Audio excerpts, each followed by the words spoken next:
رب اشرح لي صدري ويسر لي أمري واحلل عقدة من لساني يفقه قولي رب زدني علما سبحانك لا علم لنا إلا ما علمتنا إنك أنت العليم الحكيم.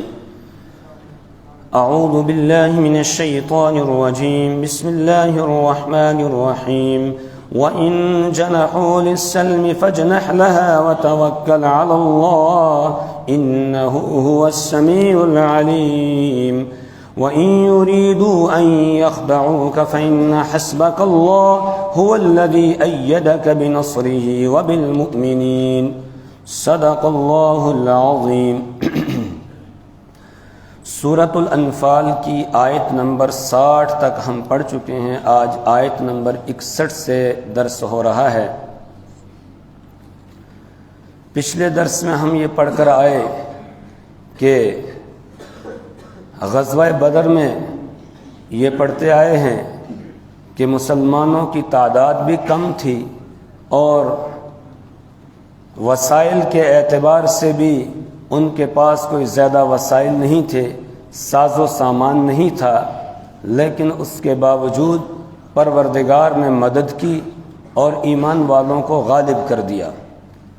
لیکن اس کے ساتھ ہی یہ بھی ذہن بنایا گیا کہ آپ یہی نہ سمجھیں کہ ہمیں کسی چیز کی ضرورت نہیں ہے، وسائل کو اکٹھا کرنے کی ضرورت نہیں ہے، بس اللہ کی مدد آ جائے گی، فرشتے اتر آئیں گے مدد کے لیے. تو کہا نہ، اپنے بس میں جتنا ہو اتنی تیاری کرنی ہے. وَأَعِدُّوا لَهُم مَّا اسْتَطَعْتُم مِّن قُوَّةٍ وَمِن رِّبَاطِ الْخَيْلِ تُرْهِبُونَ بِهِ عَدُوَّ اللَّهِ وَعَدُوَّكُمْ. اس آیت کریمہ میں اللہ نے یہی ترغیب دی کہ جتنا اپنے بس میں ہو اتنی طاقت اور قوت حاصل کرو. اسی لیے امام ابو بکر جساس رحمہ اللہ اپنی تفسیر میں لکھتے ہیں کہ والد پر لازم ہے کہ وہ اپنے بچوں کو کتاب اللہ کی تعلیم دے، قرآن پاک کی تعلیم دے، اس کے ساتھ ہی تیراکی، تیرنا سکھائے، تیر اندازی سکھائے. اس وقت میں یہی چیزیں تھیں، یہی وسائل تھے. اور ساتھ میں یہ بھی لکھتے ہیں اس کا یہ مطلب نہیں ہے کہ صرف تیر اندازی سکھانا یہی لازم ہے کہنا، بلکہ وقت کے جدید ترین ہتھیار، اسلحہ جو بھی ہے سب بندے کو آنا چاہیے. کیوں؟ تاکہ دشمن کا مقابلہ کر سکے، کم سے کم اپنا دفاع تو آدمی کر سکے. اللہ تعالیٰ نے جتنی بھی جاندار مخلوق پیدا کی ہے، ہر جاندار مخلوق کے لیے اللہ نے ایک دفاعی نظام رکھا ہے. مثال کے طور پر کچھ جانور ہیں، ان کو سینگ دیے کہ اس کے ذریعے سے اپنا دفاع کریں، تو ان پر کوئی حملہ کرتا ہے وہ آگے سے سینگ مارتے ہیں. کچھ ایسے ہیں جن کو دانت دیے ہیں، اگر کوئی حملہ آور ہوتا ہے تو دانتوں سے کاٹتے ہیں. کچھ ایسے ہیں جن کو اللہ نے ناخن دیے ہیں، اگر ان پہ کوئی حملہ کرنا لگتا ہے اپنے ناخن سے جو ہے وہ اپنا دفاع کرتے ہیں. اور کچھ ایسے ہیں جن کے پاس سینگ بھی نہیں، ناخن بھی نہیں، ان کو ٹانگیں دیں، وہ ٹانگیں مار کر، گدھا ہے تو اگر اس کے ساتھ کوئی چھیڑ چھاڑ کرے گا تو ٹانگ مارے گا، وہ بھی دفاع کرتا ہے اپنا، وہ بھی اپنی دفاعی طاقت کو سمجھتا ہے. لیکن انسان مسلمان خاص طور سے بالکل عیش و عشرت میں پڑ گئے اور بڑی بڑی کوٹھیاں اور بنگلوں اور طرح طرح کی چیزوں میں لگ گئے، اور جو کام کرنا تھا وہ انہوں نے نہیں کیا. جب تک یہ عیش و عشرت میں اور کوٹھی اور بنگلے بنانے میں نہیں لگے تھے تب تک آپ نے دیکھا کہ پوری دنیا پر اقتدار مسلمانوں کا تھا، اقتدار اعلیٰ مسلمانوں کو حاصل تھا، اور اس کے نتیجے میں سارے لوگ امن کے ساتھ جی رہے تھے. اس وقت کی تاریخ کو اٹھا کر دیکھ لیا جائے اور آج کی تاریخ کو اٹھا کر دیکھ لیا جائے، آج پوری دنیا کے اندر ظلم، زیادتی ہے، کوئی پرسان حال نہیں ہے. جس وقت اقتدار اعلیٰ مسلمانوں کے ہاتھ میں تھا اس وقت کی تاریخ کو دیکھیں، سارے لوگ امن کے ساتھ جی رہے ہیں، سب کو حقوق مل رہے ہیں، سب کو حفاظت ہے. اسلامی ممالک کے اندر جو غیر مسلم رہتے تھے ان کے ساتھ چھیڑ چھاڑ کی اجازت نہیں تھی، ان کی جان کی حفاظت کی ذمہ داری مسلمانوں پر تھی، ان کی مال کی حفاظت کی ذمہ داری مسلمانوں پر تھی، ان کی عزت و آبرو کی حفاظت کی ذمہ داری مسلمانوں پر تھی. اور اللہ کے حبیب محمد عربی صلی اللہ علیہ وسلم نے ذمیوں کے بارے میں بتایا کہ اگر کسی آدمی نے کسی ذمی کے ساتھ جو اسلامی مملکت کے اندر غیر مسلم رہ رہا ہے اس کے ساتھ زیادتی کی، معاہدے کی خلاف ورزی کی، قیامت کے دن میں اس کا معین اور مددگار بن کے کھڑا ہو جاؤں گا اور مسلمان کے خلاف مقدمہ دائر کروں گا کہ اس نے اس شخص کو جو اسلامی مملکت کے اندر رہ رہا تھا اور وہ اسلامی قانون کو مان کے وہاں رہ رہا تھا تو کیوں اس کے ساتھ زیادتی کی ہے؟ رسول پاک صلی اللہ علیہ وسلم فرماتے ہیں میں اس کی طرف سے مقدمہ دائر کروں گا، اس کا مددگار بن کے کھڑا ہو جاؤں گا۔ لیکن جب مسلمان عیش و عشرت میں پڑ گئے، سب کچھ چھوڑ چکے، تو اب آپ دیکھ رہے ہیں پوری دنیا میں فتنہ و فساد برپا ہے، نہ مسلم ممالک نہ غیر مسلم ممالک، ہر جگہ فتنہ اور فساد ہے۔ کیوں؟ اللہ کے قانون کو چھوڑ دیا، اللہ نے جو قانون بیان کیا تھا اس کو چھوڑ دیا۔ تو یہاں بتایا جا رہا ہے کہ وقت کے اعتبار سے بندے کو تیار رہنا چاہیے، اپنی طاقت اور قوت جو ہے وہ حاصل کرنی چاہیے، جسمانی طور پر بھی، اقتصادی طور پر بھی، معاشی طور پر بھی، اور اسی طریقے سے دوسرے ہر اعتبار سے مسلمان کو تیار رہنا چاہیے۔ لہٰذا بہت سارے ہمارے بھائی جم کرنے جاتے ہیں، کچھ جو ہے وہ کراٹے سیکھتے ہیں، ورزش کرتے ہیں۔ اگر وہ نیت کر لیں کہ اگر وقت آئے گا کبھی دشمن کے ساتھ مقابلے کا تو میں تیاری کر رہا ہوں، اس کا یہ سارا کام جو ہے عبادت بن جائے گا۔ اس کا ورزش کرنا عبادت، دوڑ لگانا عبادت، صبح کو واک کر رہا ہے، یہ واک کرنا بھی عبادت بن جائے گا، نیت پر ہے۔ انما الاعمال بالنیات، جو پیسے دے کر وہ جم کر رہا ہے، یہ پیسے دینے جو خرچ کر رہا ہے، اس پر بھی اللہ تعالیٰ اجر اور ثواب عطا فرمائے گا، لیکن شرط یہ ہے کہ نیت یہ کر لے کہ اگر کبھی موقع آیا دشمن کے ساتھ مقابلے کا تو میں اس کے ساتھ مقابلہ کر سکوں، اس لیے میں اپنے آپ کو طاقتور بنا رہا ہوں۔ اس لیے نہیں کہ میں ذرا موٹا سا نظر آ جاؤں گا اور بڑا وہ نظر آؤں گا، نہیں، بلکہ اس لیے کہ اگر کبھی موقع آ گیا دشمن کے ساتھ مقابلے کا تو میں اپنا دفاع کر سکوں، میں دشمن کا مقابلہ کر سکوں۔ پھر وہ بات نہیں ہوگی جو وہ پہلے ہوئی تھی اس وقت جب دو بندے آتے تھے اور لائن میں سب کو کھڑا کر دیتے تھے اور سب گردن جھکا کے کھڑے ہو جاتے تھے، وہ جاتے تھے جا کر ہتھیار لے کر آتے تھے، سب کو ذبح کرتے تھے، کہتے تھے شہید ہو جاؤ۔ یہ شہید نہیں، یہ مردود موت ہے، اس کو شہادت نہیں کہتے ہیں۔ کم سے کم بندہ کچھ نہ کر سکے، پتھر تو اٹھا کے مار سکتا ہے، کچھ نہیں کر سکتا ہے، کم سے کم اپنے ہاتھوں سے تو کچھ کر سکتا ہے، ناخن سے تو کچھ کر سکتا ہے۔ یہ ناخن بھی اللہ تعالیٰ نے دفاع کے لیے دیے ہوئے ہیں، لیکن اس طرح کھڑے ہو جانا گردن جھکا کے جی شہید ہو جائیں گے، یہ شہادت نہیں، یہ تو مردود موت ہے۔ تو مسلمان کو ہر وقت جو ہے وہ تیاری کے اندر رہنا چاہیے اور اپنے آپ کو طاقتور بنانے کا حکم دیا۔ لیکن آج اگر آپ دیکھیں گے دنیا کے اندر تو سب سے کمزور مسلمان ہیں۔ صبح کو لوگ اٹھتے ہیں اور اٹھ کر ورزش کرتے ہیں، واک کرتے ہیں، کچھ کرتے ہیں، لیکن یہ سویا ہوا ہے، رات کو دیر سے سوئے گا اور صبح کو دیر سے اٹھے گا۔ رات کو جو ہے وہ تاش کھیلنے میں لگا ہوا ہے، یا رات کو جوا کھیلنے میں لگا ہوا ہے، یا کسی اور کام میں، یا گپ شپ میں لگا، یا موبائل پر لگا ہوا ہے، اور صبح 8-9 بجے اٹھے گا اور اس کے بعد پھر جائے گا کمانے کے لیے۔ جو برکت کا وقت تھا وہ بھی ختم ہو گیا، کیونکہ صبح فجر ہونے کے بعد ہی فرشتے روزی تقسیم کرنے کے لیے آ جاتے ہیں، اور یہ سو جاتا ہے اور پھر کہتا ہے برکت نہیں ہو رہی ہے جی، کسی نے کچھ کر دیا ہے، جادو کر دیا ہے، کس نے کیا؟ وہ فلانے نے کیا ہے، اس نے کیا ہے، بس ان چکروں میں پڑ جاتا ہے۔ سب سے بڑا جادو خود جادوگر خود بنا ہوا ہے، صبح اٹھ کے نماز ہی نہیں پڑھتا ہے، فجر کی نماز نہیں پڑھ رہا ہے، اور جو رزق کی تقسیم کا وقت تھا اس وقت میں سویا ہوا ہے۔ تو کہاں سے جو ہے وہ اللہ کی مدد آئے گی اور کہاں سے برکتیں حاصل ہوگی؟ اس لیے قرآن پاک کی آیت مجھ کو اور آپ کو، ہر ایمان والے کو یہ تعلیم دے رہی ہے کہ مسلمان کو صبح سونا نہیں ہے، بلکہ صبح اپنے جسم کو بھی مضبوط بنانا ہے، اقتصادی اعتبار سے، مالی اعتبار سے، معاشی اعتبار سے، ہر اعتبار سے اس کو مضبوط ہونے کی ضرورت ہے۔ اور وقت کے اعتبار سے جن چیزوں کی ضرورت ہے اپنے دفاع کے لیے، ان کا سیکھنا یہ ایمان کا ایک حصہ ہے، تاکہ آدمی وقت آنے پر اپنا دفاع تو کم سے کم کر سکے، چوروں ڈاکوؤں کا مقابلہ تو کر سکے۔ اس کی بہن کے ساتھ کوئی چھیڑ چھاڑ کرتا ہے، اس کو لے کے کوئی بھاگتا ہے، یہ کم سے کم اس شیطان کو، اس کتے کو، اس خبیث کو پکڑ تو سکے اور اس سے اپنی بہن کی عزت تو محفوظ کرا سکے۔ آج تو مسئلہ ہی نہیں ہے، بالکل جو ہے ہاتھ پہ ہاتھ رکھ کر بیٹھے ہوئے ہیں اور کچھ کرنے کے لیے تیار نہیں۔ اب آپ اسی سے اندازہ لگاؤ کہ یہاں مسجد میں جیسے ہی برحمتک یا ارحم الراحمین ہوگا، اٹھ کے ایسے بھاگتے ہیں جیسے کانٹے چبھ رہے ہیں نیچے سے، یا انگارے ہیں آگ کے، یہاں مسجد میں اس طرح بھاگتے ہیں۔ جا کے کیا کریں گے؟ مردار کی طرح سو جائیں گے، اور کیا کریں گے؟ کچھ بھی نہیں، یہی تو کریں گے، اور تو کچھ کرنا نہیں ہے۔ تو قرآن کی آیت ہمیں یہ کہہ رہی ہے کہ مسلمان کو ہر اعتبار سے مضبوط ہونا چاہیے۔ اور امام ابو بکر جساس رحمہ اللہ یہ لکھتے ہیں تفسیر کے اندر کہ اس کا یہ مطلب نہیں کہ خالی ایک دو چیزوں پر اکتفا کرو، کا وقت کی ضرورت کے اعتبار سے جو چیزیں لگتی ہیں ان تمام چیزوں میں مسلمان کو مہارت ہونی چاہیے۔ اللہ تعالی عمل کی توفیق عطا فرمائے۔ کہا اتنی یہ طاقت کیوں اکٹھی کرنی ہے، کیوں مسلمان کو مضبوط ہونا ہے ہر اعتبار سے؟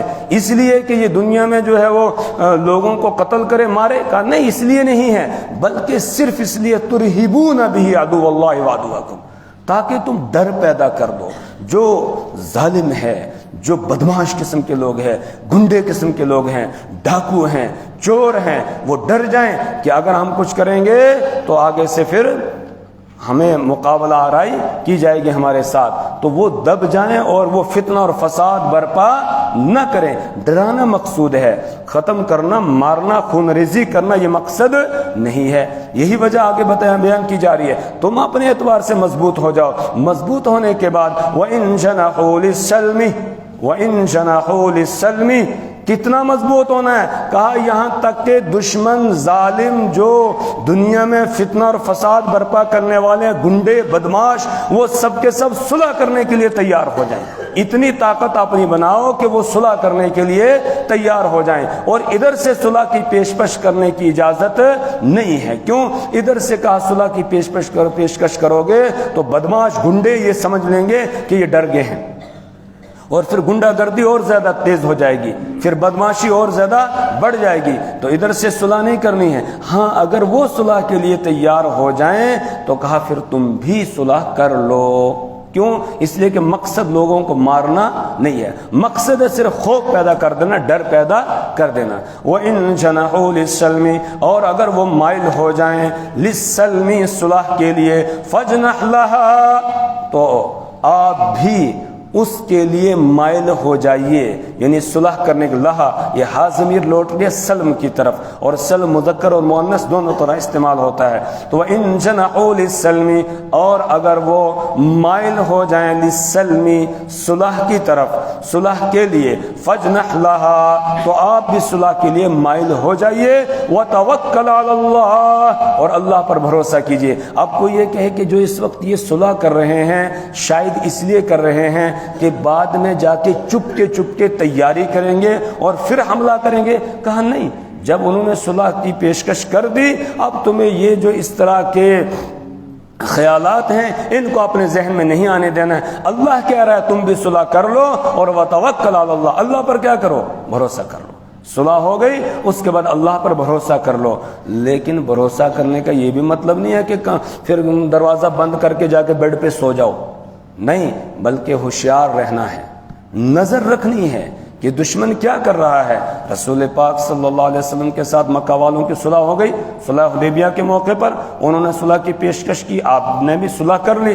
صلح کرنے کے بعد آپ ہوشیار رہے، آپ چپکے سے جا کر آپ تو کچھ نہیں ہوگا، ایسا نہیں ہے۔ آپ نے حالات پر نظر رکھی، اور جہاں آپ نے دیکھا کہ مکہ والوں نے صلح کی خلاف ورزی کی تو آپ صلی اللہ علیہ وسلم نے اب حکم دے دیا مسلمانوں کو تیاری کرنے کا کہ اب تیار ہو جاؤ، اور یہ نہیں بتایا کہاں جانا ہے، تیاری کر لو۔ کا بڑا مقابلہ ہے، تیاری کر لو، کیونکہ پہلے سے بتا دیں گے پھر بات آؤٹ ہو جائے گی، اور اس کے بعد پھر وہ بھی اپنی تیاری شروع کر دیں۔ کا نہیں، صلح جب انہوں نے توڑ دی تو غداری ان کی طرف سے ہو گئی، اور جب ان کی طرف سے غداری ہو گئی تو انہوں نے خود ہی صلح کو کیا کیا؟ توڑ دیا۔ اس کے بعد آئے تھے پھر دوبارہ معاہدہ کرنے کے لیے، آپ نے کہا نہیں، مسلمان بار بار دھوکہ نہیں کھاتا ہے، اب نہیں، تم نے جب خلاف ورزی کر دی، صلح کو توڑ دیا، جو معاہدہ تھا وہ توڑ دیا، اب تیاری کرو جا کے تم بھی، ہم بھی تیاری کر رہے ہیں، تم بھی تیاری کرو۔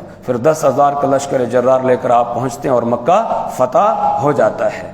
تو ایسا نہیں ہے کہ صلح کرنے کے بعد پھر دروازہ بند کر کے بیٹھ جائے، بھروسہ تو رکھنا ہے اللہ پر، لیکن حالات پر نظر بھی رکھنی ہے کہ کیا ہو رہا ہے۔ تو وتوکل علی اللہ، اور اللہ پر بھروسہ کرو، انہ وتوکل علی اللہ، اور اللہ پر بھروسہ کر، انہ هو السمیع العلیم، بے شک وہی سننے والا، وہی جاننے والا ہے۔ انہ هو السمیع، ہوا بیچ میں تاکید کے لیے لایا، اور السمیع یہ بھی جو ہے معرفہ ہے، العلیم یہ بھی معرفہ، یعنی مبتدا اور خبر دونوں معرفہ ہوں تو حصر کے معنی پیدا ہو جاتے ہیں۔ انہ هو السمیع العلیم، بے شک وہی سننے والا، وہی جاننے والا، وہی تمہاری دعا اور پکار کو سننے والا، اور وہی تمہاری حاجات کو جاننے والا ہے، تمہارے حالات اور احوال کو جاننے والا، اس کے اعتبار سے اس کے فیصلے آتے رہیں گے، اس پر بھروسہ کرو۔ وَإِن يُرِيدُوا أَن يَخْدَعُوكَ فَإِنَّ حَسْبَكَ اللَّهُ وَإِن يُرِيدُوا أَن يَخْدَعُوكَ، اور اگر وہ ارادہ کریں اس بات کا کہ يَخْدَعُوكَ کہ وہ آپ کو دھوکہ دیں گے، آپ کو دھوکہ دینے کا ارادہ کریں، تو فَإِنَّ حَسْبَكَ اللَّهُ تو بے شک اللہ آپ کے لیے کافی ہے۔ فَإِنَّ حَسْبَكَ اللَّهُ أَن يَكْفِيكَ اللَّهُ، اللہ آپ کے لیے کیا ہے؟ کافی ہے، اللہ آپ کی مدد کرے گا۔ پھر آگے بتایا هو الذی، کون اللہ ہے آپ کے لیے کافی کا؟ وہی الذی ایدک، جس نے آپ کی تائید کی، بنصرہ، اپنی خصوصی مدد کے ذریعہ سے بدر میں آپ کی تائید کی، اپنی خصوصی مدد کے ذریعہ سے بدر میں آپ کی تائید کی، وبالمؤمنین، اور ایمان والوں کے ذریعہ سے، یعنی اسباب کے درجے میں اللہ تعالیٰ نے ایمان والوں کو آپ کے ساتھ کر دیا 313 کو، اور وہ ساتھ آئے ہیں بلکہ 312، 13 تو خود رسول پاک صلی اللہ علیہ وسلم ہیں، ان کے ذریعہ سے اللہ نے آپ کی تائید کی، آپ کی مدد کی، اور حق کا حق ہونا اور باطل کا باطل ہونا ظاہر ہو گیا۔ اور کیا کیا؟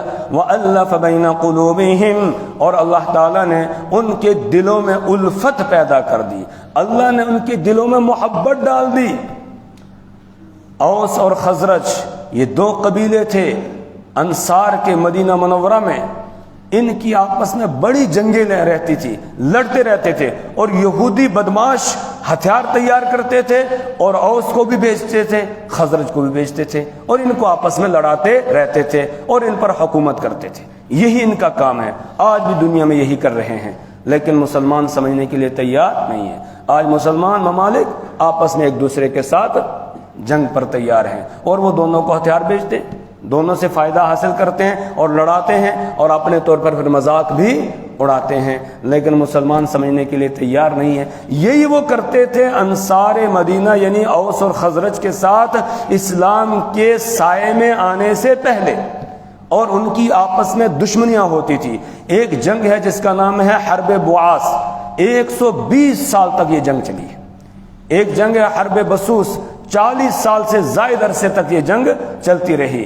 اسی طریقے سے ایک جنگ کا نام ہے حرب داخل، یہ تقریباً 93 سال تک ان کے درمیان چلتی رہی۔ تو اتنی لمبی لمبی جنگیں ان کے درمیان ہوتی تھی، لیکن جب اللہ نے اپنے حبیب محمد عربی صلی اللہ علیہ وسلم کو مبعوث فرمایا اور یہ لوگ اسلام کے سائے میں آ گئے، انہوں نے اسلام قبول کر لیا، اس کے بعد شیر و شکر کی طرح ہو گئے، بھائیوں کی طرح ہو گئے، وہ جنگیں ساری بھول گئی۔ اب بھی یہودی اور منافق کبھی کبھی بیچ میں لڑانے کی کوشش کرتے تھے، پرانے زمانے کے اشعار جو ایک دوسرے کے خلاف تھے وہ آ کر پڑھتے ان کے درمیان تاکہ یہ بھڑک اٹھیں، لیکن ایسا نہیں ہوا۔ آپس میں بالکل پیار اور محبت کے ساتھ رہتے تھے، یہاں تک کہ آخری وقت میں بھی اپنے اوپر دوسروں کو ترجیح دیتے تھے۔ اس طریقے سے آپس میں ان کو پیار اور محبت پیدا ہو گئی تھی۔ یہ محبت ڈالنے والی کیا چیز تھی؟ اسی کو اللہ بیان فرما رہے ہیں، وَأَلَّفَ بَيْنَ قُلُوبِهِمْ، اور اللہ تعالیٰ نے ان کے دلوں کے درمیان الفت اور محبت کو پیدا کر دیا۔ لَوْ أَنفَقْتَ مَا فِي الْأَرْضِ جَمِيعًا، محبت کیسے پیدا ہوتی ہے؟ ایک نظریہ جو ہے وہ دنیا والوں کا ہے، وہ کہتے ہیں پیسے بہاؤ، پیسے خرچ کرو اور لوگوں کو جوڑو۔ کہ پیسوں سے کوئی جڑتا نہیں ہے، کہتے ہیں نا پیسے دو اور نوٹ دو اور ووٹ لو، تو نوٹ دے کر ووٹ ایک آدھ مرتبہ تو دے دیں گے، بلکہ وہ بھی نہیں دیں گے، نوٹ بھی لے لیں گے، ووٹ بھی نہیں دیں گے، اپنی مرضی سے دیں گے۔ تو ایسا نہیں ہے، نوٹوں سے کوئی جڑتا نہیں ہے، بلکہ جڑنے کے لیے دلوں کی صفائی کی جاتی ہے، دلوں کی گندگیوں کو دور کیا جاتا ہے، اور جب دل صاف ہو جاتا ہے شیشے کی طرح، پھر آپس میں پیار اور محبت پیدا ہو جاتی ہے۔ اور یہی کام رسول پاک صلی اللہ علیہ وسلم کے ذریعے سے اللہ تعالیٰ نے کروایا ہے کہ یتلو علیہم آیاتہ ویعلمہم الکتاب والحکمہ ویزکیہم، قرآن کی تلاوت کرتے ہیں اور حکمت اور کتاب کی تعلیم ان کو دیتے ہیں، وَيُزَكِّيهِمْ، اور ان کا تزکیہ کرتے ہیں۔ پھر جب آپ نے تزکیہ کر دیا تو یہ ایک دوسرے پر جانیں قربان کرنے کے لیے تیار ہو گئے۔ جو آپس میں لڑتے تھے اب ایک دوسرے پر جانوں کو قربان کرنے کے لیے تیار ہو گئے. تو وَأَلَّفَ بَيْنَ قُلُوبِهِمْ, اللہ نے ان کے دلوں کے درمیان الفت اور محبت کو ڈال دیا. لَوْ أَنفَقْتَ مَا فِي الْأَرْضِ جَمِيعًا, لَوْ أَنفَقْتَ, اگر آپ خرچ کرتے, مَا فِي الْأَرْضِ جَمِيعًا, وہ سب جو زمین میں ہے, یعنی زمین کی ساری دولت کو آپ خرچ کر دیتے, مَا أَلَّفْتَ بَيْنَ قُلُوبِهِمْ, تو آپ ان کے دلوں کو جوڑ نہیں سکتے تھے. پیسے سے, روپے پیسے سے دل جڑتے نہیں ہیں. پھر کیسے جڑے؟ کون سا فیبیکول ہے کہ جس کے ذریعے سے دل جڑتے ہیں؟ کہا وَلَكِنَّ اللَّهَ أَلَّفَ بَيْنَهُمْ, بلکہ اللہ ان کے درمیان الفت کو ڈالتا ہے, اللہ دلوں کو جوڑتا ہے. اور اللہ کیسے جوڑتا ہے؟ ایمان کے ذریعے سے, اعمال صالحہ کے ذریعے سے اللہ ایمان والوں کے دلوں کو جوڑ دیتا ہے. اب جو ایمان والے یہاں ہیں تو ان کی محبت ہے, وہ مشرق میں, شمال میں, جنوب میں کہیں ہوں گے, ان کے ساتھ بھی محبت ہے, حالانکہ ان کو دیکھا نہیں, کبھی بات ان کے ساتھ نہیں ہوئی ہے, لیکن دلوں میں اللہ تعالیٰ کیا ڈال دیتا ہے؟ محبت ڈال دیتا ہے. اللہ الفت کو پیدا کر دیتا ہے. انہ عزیز حکیم, بے شک اللہ تعالیٰ غالب ہے, حکمت والا ہے. یا ایھا النبی حسبک اللہ, اے نبی صلی اللہ علیہ وسلم, اللہ آپ کے لیے کافی ہے. ومن اتبعک, اور ان کے لیے جنہوں نے آپ کی پیروی کی, من المؤمنین, ایمان والوں میں سے, ایمان والوں میں سے جو آپ کے پیروکار ہیں, خالی نام کے نہیں کہ ہم بھی مسلمان ہیں جیسے منافقین کہتے تھے, کہا نہیں, بلکہ وہ جو آپ کے پیروکار ہیں, آپ کی پیروی کرنے والے, ان کے لیے اللہ کافی ہے. اس لیے آپ کو ڈرنے کی ضرورت نہیں ہے. جتنا اپنے بس میں ہے اتنی طاقت تیار کی جائے, اس کے بعد پھر بھروسہ کس پر کیا جائے؟ اللہ پر کیا جائے. اللہ آپ کے لیے بھی کافی, آپ کے پیروکاروں کے لیے بھی کافی ہے, جو آپ کی پیروی کرنے والے ایمان والوں میں سے. اللہ تعالیٰ اپنی کتاب کی سمجھ اور فہم عطا فرمائے. اللہ ہمیں اعمال صالحہ کی توفیق عطا فرمائے. اللہ اسلام اور مسلمانوں کو سربلندی عطا فرمائے. سبحان اللہ و بحمدہ, سبحانک